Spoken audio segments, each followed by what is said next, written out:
Tell us about the world of competitive eating, what this means. What do you do? Well, you were right the first time earlier. I'm a professional eater. Professional eater. There's food challenges, which I do, similar to the show Man vs. Food. Yeah. But then there's also competitive eater, which is like eating contests, which you'd watch on 4th of July, that hot dog thing. You don't do that. I'm sorry. Correct. Yeah. Sorry. It's not that I won't. It's just that food challenges is kind of my niche. Yeah. I'm the FC stands for foodchallenges.com. Yeah. Which is basically a global database all around the world of food challenges with tips and stuff. But I've been doing it since 2010. Believe it or not, I actually won a body transformation contest back in 2010. And then since then, I've got 829 food challenge wins in all 50 states and then 37 countries. Wow.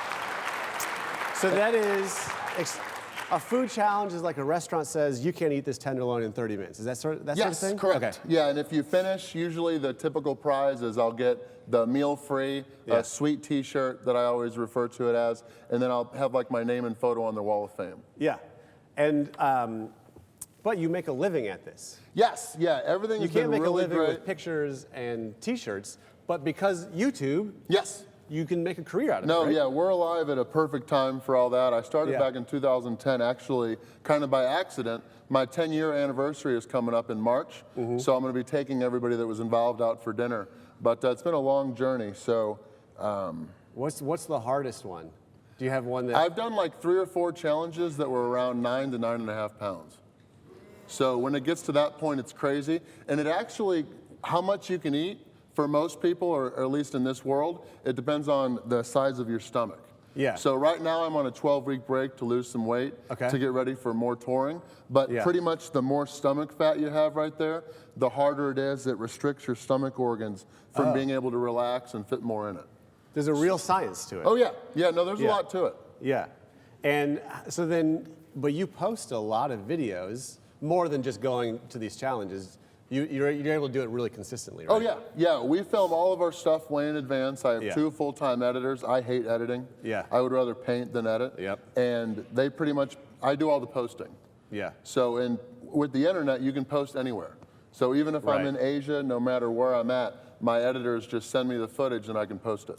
Would you have, when you were a kid, ever thought this would be a thing? I've always been able to eat.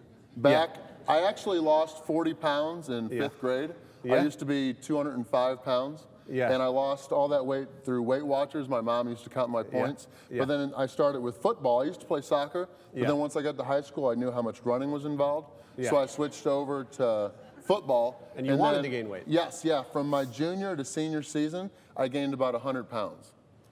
Wow. So I used to work at Subway, and every day I'd work, I'd eat 3 double meat footlongs. With all the healthy vegetables. Yeah. You're like, there may be a future for me. Yes.